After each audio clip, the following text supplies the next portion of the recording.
Venezia nei confronti di una coppia di turisti, dal sindaco Brugnaro al senatore Martella, alla ferma condanna dal mondo politico.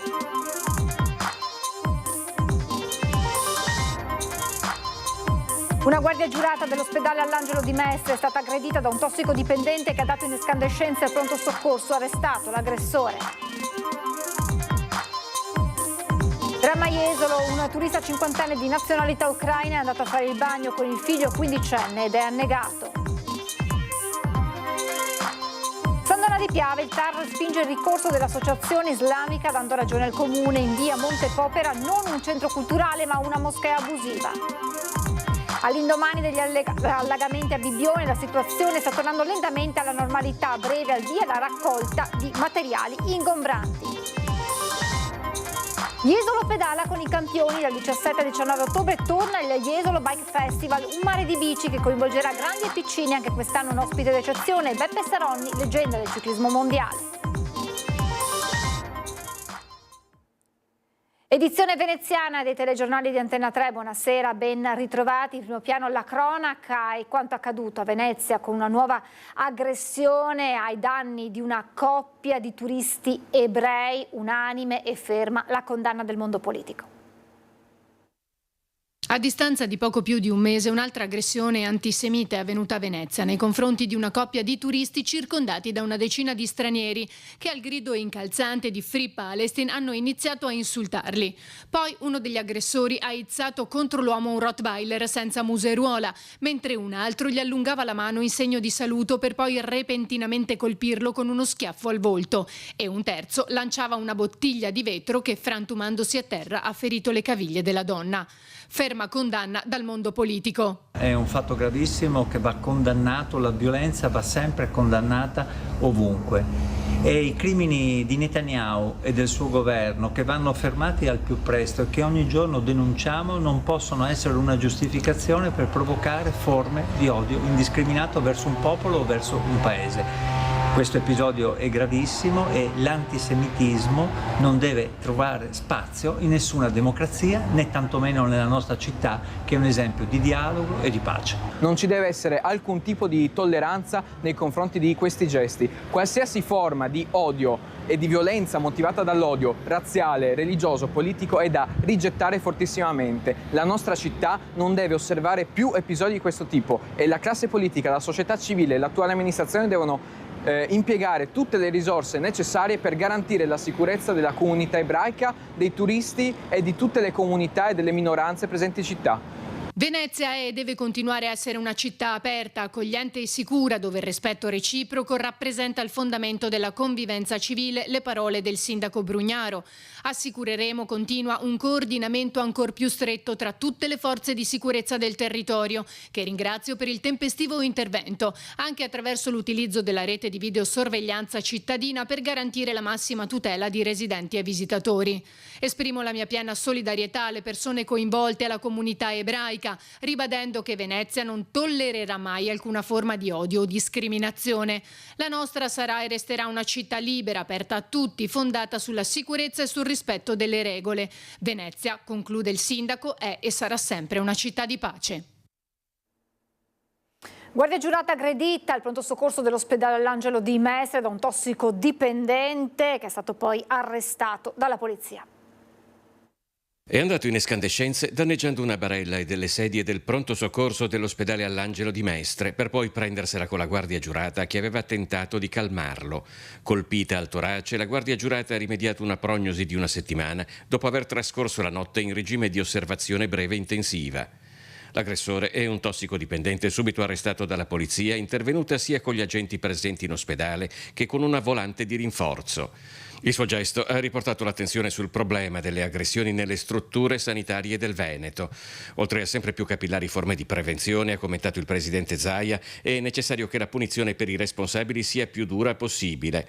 Pene più severe per episodi di questo tipo le chiede anche Dario De Rossi della segreteria CISL di Venezia, che però aggiunge anche che bisogna avere la certezza della pena, oltre a maggiori investimenti per garantire la sicurezza sul lavoro. Da questo punto di vista i consiglieri regionali del Partito Democratico Jonathan Montanariello e Francesca Zottis ricordano di aver presentato da tempo una mozione che prevede l'estensione dei presidi di polizia 24 ore su 24 e l'adozione obbligatoria dei piani di prevenzione da parte di tutte le ULSS del Veneto. Roberto Toigo, segretario generale della UILA regionale, ha lanciato un appello al senso di civiltà e responsabilità di tutti. Non ci può essere nulla che giustifichi il ricorso alla violenza. Chi lavora può sbagliare, ma questo non può sfociare in un'aggressione. Dramma a Jesolo, un cinquantenne di nazionalità ucraina è andato a fare il bagno insieme al figlio di 15 anni ed è annegato. La sala operativa dell'ufficio circondariale marittimo ha ricevuto una segnalazione da parte del direttore del villaggio Jesolo Mare dopo che il figlio aveva dato l'allarme non vedendo più il papà. Verso le 20, a 150 metri dalla costa, in prossimità della torretta, il personale della Guardia Costiera di Jesolo ha trovato il cadavere che a seguito del riconoscimento da parte di un familiare è stato messo a disposizione della famiglia presso l'obitorio dell'ospedale di Jesolo. Andiamo a San Donà di Piave perché il TAR respinge il ricorso dell'associazione islamica dando ragione al comune in via Monte Popera, non un centro culturale ma una moschea abusiva. Il TAR ci ha dato ancora una volta ragione. A San Donà la moschea non si può fare perché ovviamente il piano regolatore prevede un'altra destinazione d'uso. È la conferma ennesima che queste associazioni islamiche che insistono a voler violare la legge oggi hanno delle regole chiarissime. Niente moschea dunque in via Monte Popera. Il TAR è d'accordo col comune respingendo l'istanza cautelare dell'associazione islamica Ar-Rahma per riaprire il centro di preghiera che era stato chiuso nei mesi scorsi.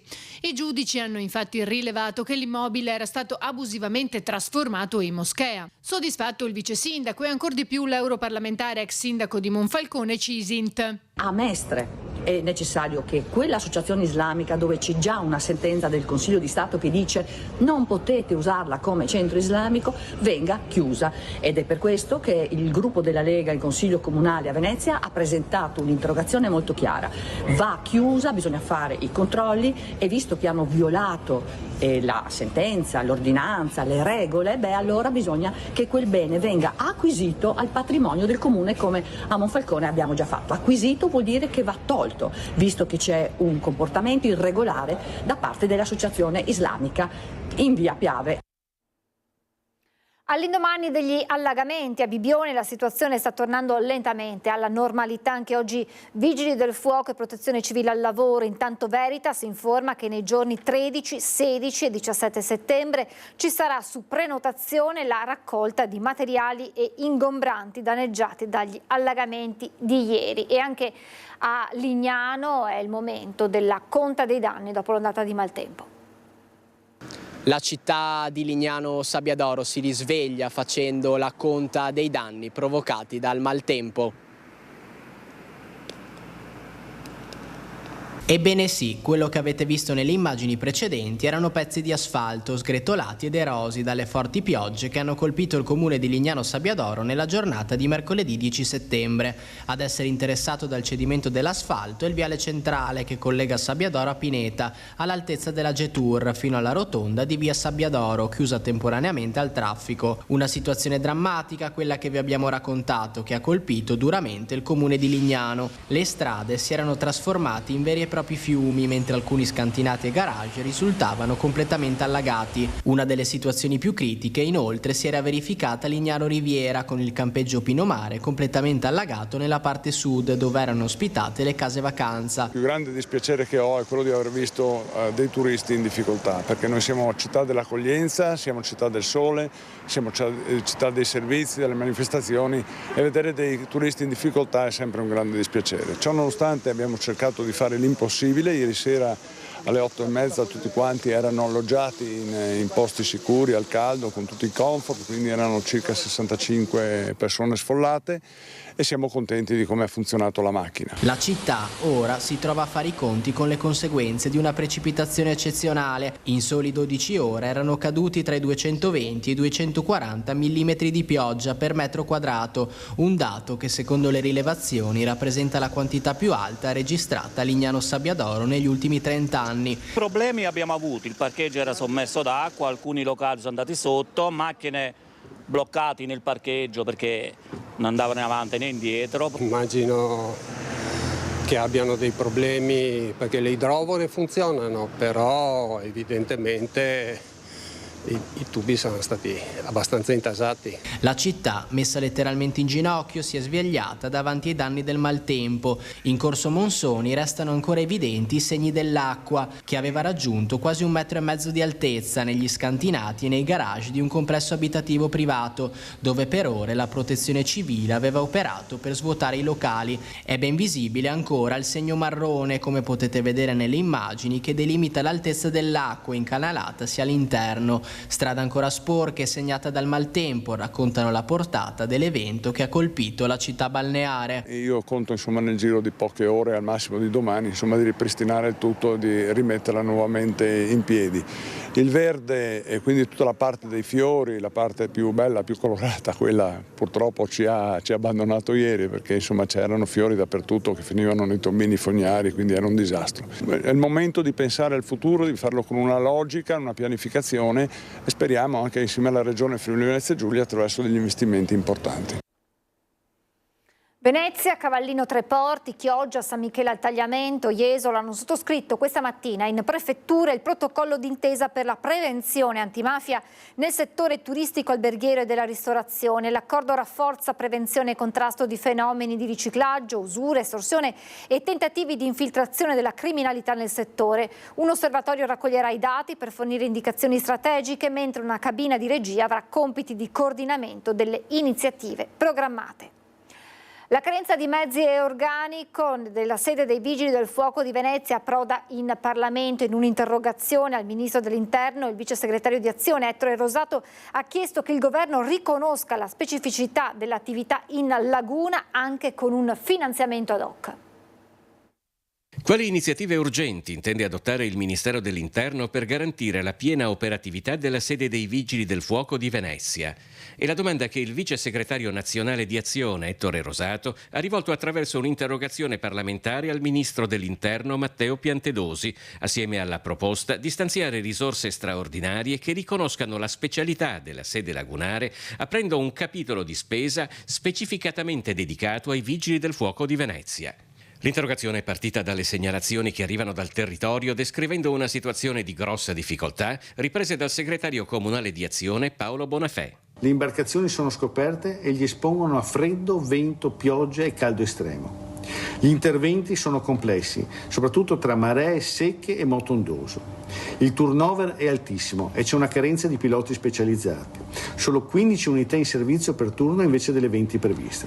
E poi su 8 barche solo 2 sono operative, le altre sono ferme per guasti. Non ci sono solo problemi di organico e di mezzi. Ai Vigili del Fuoco veneziani manca anche il pieno riconoscimento di specifiche indennità per il settore nautico e per il servizio antincendio lagunare.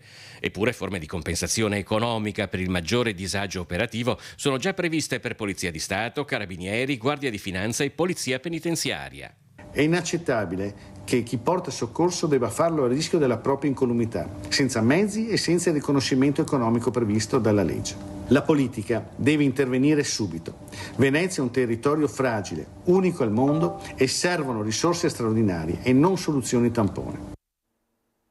Il garante per la protezione dei dati personali ha inflitto 10.000 euro di sanzione al Comune di Venezia nell'ambito della modalità di raccolta dei dati personali durante la prima fase di sperimentazione del contributo d'accesso tra aprile e luglio 2024. Un fatto grave, secondo il capogruppo PD Giuseppe Saccà, che dimostra come l'amministrazione abbia adottato un sistema non solo inefficace nella gestione dei flussi di visitatori, ma anche pericoloso perché calpesta i diritti fondamentali alla protezione dei dati personali e alla riservatezza. A che punto è la digitalizzazione degli archivi comunali? Lo chiede in un'interrogazione la consigliera d'opposizione Cecilia Tonon, dopo aver ricevuto segnalazioni di ritardi di mesi e richieste di pratiche catastali che sarebbero dovuti proprio al persistere di archivi cartacei. Nel marzo del 2021, con altri consiglieri anche di maggioranza, chiedevamo che venisse destinata una parte dei fondi del PNRR alla conversione in digitale dell'archivio del Comune di Venezia. Si tratta di una pratica normale che nell'ottica della Smart City mi sembra assolutamente indispensabile. Ci chiediamo se a oggi quella mozione sia stata attuata e se sì, in che parte. Perché risulta che alcuni uffici del Comune di Venezia siano ancora alle prese coi faldoni e col materiale cartaceo. I ritardi nelle risposte a chi presenta una richiesta di documenti catastali al Comune di Venezia si contano in mesi.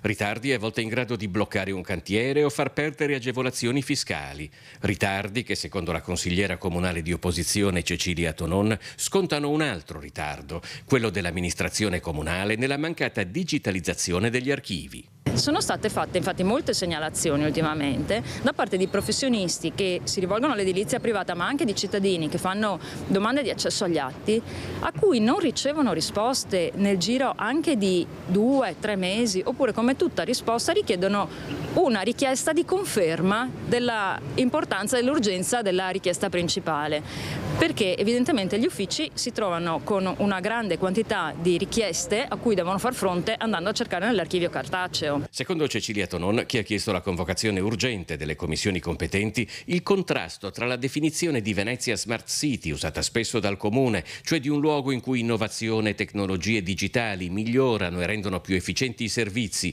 e lo stato reale delle cose, è a dir poco stridente. Se da un lato il Comune fa gli incontri per promuovere la familiarità dei cittadini col digitale, ma dall'altro lato l'archivio non è in digitale, ma non solo non lo è, ma non lo è contro la volontà del Consiglio Comunale. La situazione mi sembra abbastanza paradossale.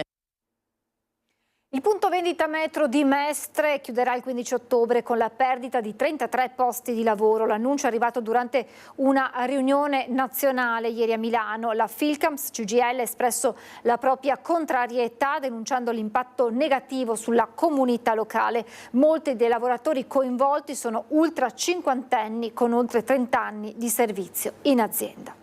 Voltiamo pagina, dal 17 al 19 ottobre torna il Jesolo Bike Festival, un mare di bici che coinvolgerà grandi e piccini. Anche quest'anno un ospite d'eccezione, Beppe Saronni, leggenda del ciclismo mondiale.